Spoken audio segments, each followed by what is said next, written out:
तो hello guys, welcome back to the channel. आज हम डिस्कस करेंगे the rise of nationalism in Europe. Class 10 SST history का chapter 1 है ये। इसमें से 10 नंबर का पेपर आएगा हाफ ईयरली में क्लास 10th का इस सेशन के लिए। 10 एमसीक्यूज टोटल इसमें से आएंगे। इसके हमने नोट्स अपनी पिछली वीडियोस में डिस्कस कर लिए थे। एक एवरग्रीन नाम की बुक है, उसमें से हमने इसके पिछली वीडियो में डिस्कस कर लिया था। अगर आपको उनको देखना था डिस्क्रिप्शन में आपको लिंक मिल जाएगा। एसएसटी क्लास 10 एसएसटी और क्लास 10 हिस्ट्री के नाम से प्ले लिस्ट का जाके आप चेकआउट कर सकते हैं। और साथ में हमने इसी बुक के, ये सैम्पल पेपर वाली बुक है, इसमें से हमने कुछ नोट्स इसमें दे रखे हैं, उसके भी हमने काफ़ी कुछ इसमें डिस्कस कर लिया था। आपको यहाँ से आगे कंटिन्यू करना है।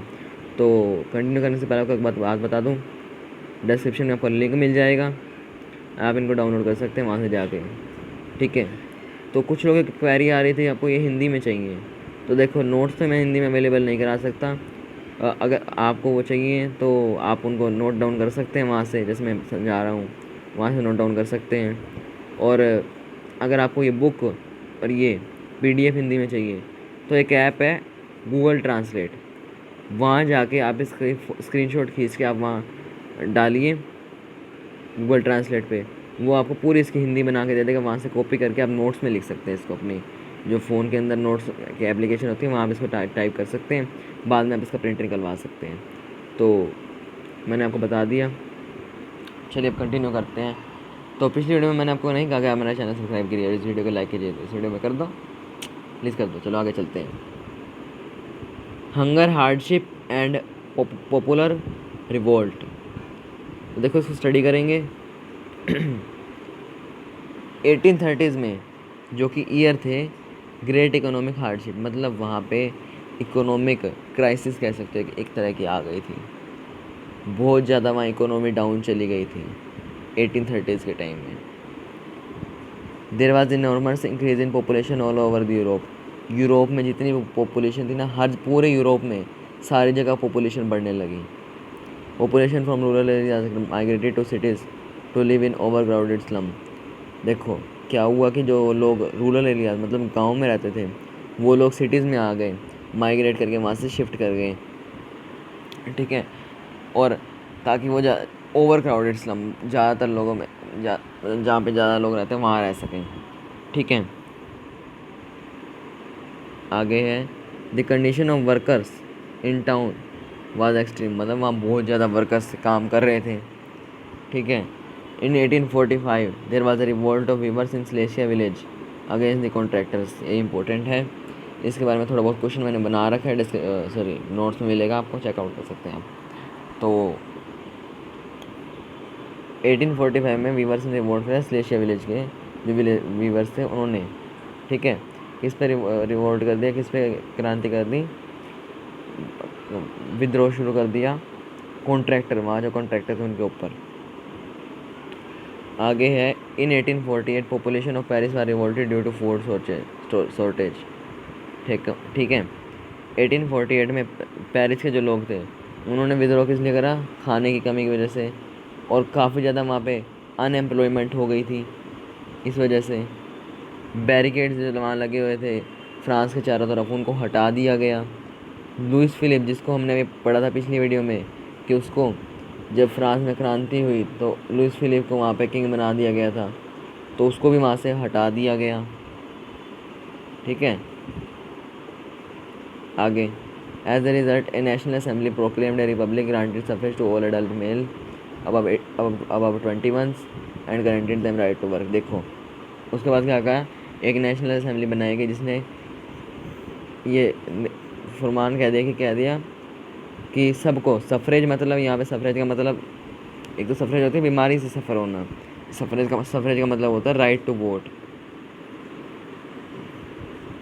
ठीक है, यहाँ नीचे दे भी रखा है। आप कह रहे होगे भाई, एक बात मैं आपको कहूँ, भी इसने इतनी वीडियोस बना दी, इतना इसने हटा दी, इतने से करेंगे क्या। मैं ये चाहता हूँ कि पूरे नंबर आए सबके। ठीक है, इसलिए मैंने इस चैप्टर के ऊपर कम से कम 15 वीडियोज़ होगी होंगी, अब तक 15 वीडियोस होने वाली हैं, 10 से 12वीं वीडियो होगी शायद, है ना। 11वीं वीडियो है ये। तो फिर इसको कंप्लीट करेंगे तभी तो हमको सारा कुछ हमको समझ आएगा।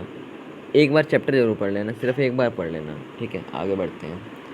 तो जो लोग मेल्स को दी गई अभी राइट टू वोट, मेल्स को दिया गया जो कि 21 ईयर से बड़े थे, और उनको राइट टू वर्क भी दे दिया गया, इसका अधिकार भी दे दिया गया, ठीक है। National workshop were set up to provide employment. National पूरे नेशन में सारी जगह वर्कशॉप लगने लगी ताकि लोगों को एम्प्लॉयमेंट, काम दिलाया जा सके।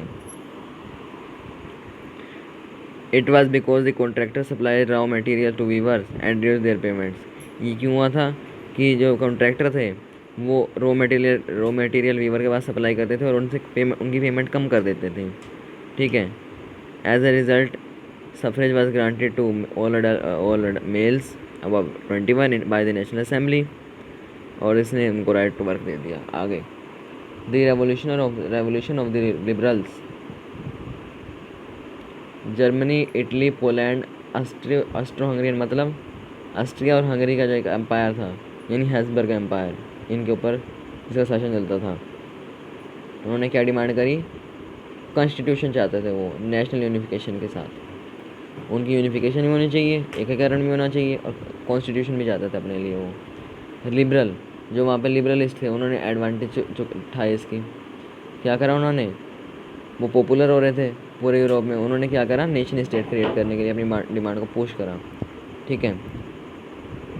आगे in 1848 France, Germany, Italy, Poland etcetera, इन सारों ने नेशन स्टेट की डिमांड करी जो कि कॉन्स्टिट्यूशन पे बना हो, बेस्ड हो उसके ऊपर। प्रेस की फ्रीडम होनी चाहिए, उसमें एसोसिएशन जो होती हैं, अलग अलग तरीके से संस्थाएं होती हैं, उनकी फ्रीडम होनी चाहिए उनके पास, ठीक है। अगला है monarchies of central and eastern Europe wanted to introduce changes like that in western Europe abolish of serfdom and bonded labour in Habsburg and Russia. तो जो सेंट्रल और ईस्टर्न यूरोप की मोनार्कीज थी, वहाँ के जो राजा थे, उन्होंने ये चेंज चाहते थे कि वेस्टर्न यूरोप में सर्वडन को हटा दिया जाए, और जो लेबर है हैब्सबर्ग एम्पायर और रशिया में, हैब्सबर्ग में और रशिया में। मे रेवोल्यूशन 18 मई 1848 में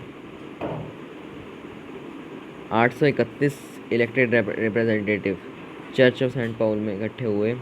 वहाँ पे उन्होंने कॉन्स्टिट्यूशन बनाया जर्मनी के लिए, इसको हम फ्रैंकफर्ट पार्लियामेंट भी कह सकते हैं। इस कॉन्स्टिट्यूशन के अकॉर्डिंग जो ये मोनार्ची है, ये जो अभी तक यहाँ पे राजा का शासन चलता था, उसकी जगह पे पार्लियामेंट का कंट्रोल होएगा, ठीक है। और इसमें हाईएस्ट पोजीशन किसको दी गई? फ्रेडरिक विलियम फोर को, जो कि क्रूशिया का किंग था, पर इसने ये सारा कुछ रिजेक्ट कर दिया। पता क्यों? रीज़न इसका है कि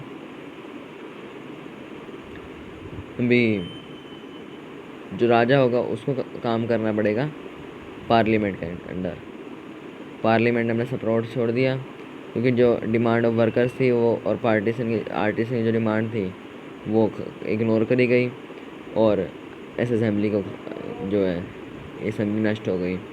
issue of political rights to women को पॉलिटिकल राइट नहीं दिया गया था, इसलिए काफ़ी सारी वुमेन मिलके इन्होंने एक लिबरल मूवमेंट चलानी लगी शुरू कर दी इन्होंने, और ये अपने राइट मांगने लगे। दे फॉर्म पॉलिटिकल एसोसिएशन, खुद की इन्होंने पॉलिटिकल एसोसिएशन बनाई, खुद के इन्होंने न्यूज़पेपर की एसोसिएशन बनाई, और इन्होंने काफ़ी सारी पॉलिटिकल मीटिंग करी, डेमोन्स्ट्रेशन करी, ताकि ये अपना राइट पा सकें, अधिकार इनको मिल सके। Making of Germany and Italy, unification हम बतानी है इटली और जर्मनी की, हम पढ़ चुके। देखो कि ओटो वन बिस्मार्क ने पहले जर्मनी में ट्राई करा, इन्होंने प्रूशियन आर्मी की हेल्प से और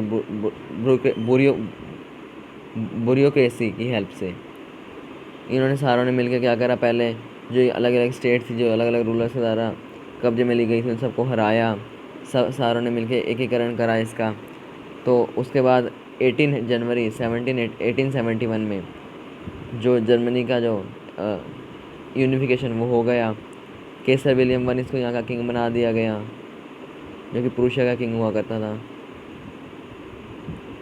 आगे नई फॉर्म जो स्टेट थी इसकी, उसमें काफ़ी नई नई चीज़ें लाई गई, currency, banking, illegal, judicial system वगैरह वगैरह। आगे यूनिफिकेशन ऑफ इटली, ये 7 स्टेटों में डिवाइड था। जो जर्मनी था उसको 39 स्टेट में डिवाइड करा गया था, यूनिफिकेशन से पहले वो डिवाइड था इतने स्टेट्स में। और जो ये इटली था ये 7 स्टेटों में डिवाइड था। पहला स्टेट सिर्फ एक ही स्टेट था जिसे सरदारिया पार्टमेंट कहते हैं, जिसको जो कि इटली के किंग द्वारा इस पर शासन चलता है, इटली के किंग का, जिस पे मेजनी, जिस पे गैलीवर्दी, काउंट कैमिलो डी कैवियर, इन्होंने रिस्पॉन्सिबिलिटी ली इटली को इकट्ठा करने की। और ये काम कब पूरा हुआ? 1861 में। 1861 में विक्टर एमेनुअल II को इसका किंग बना दिया गया इटली का।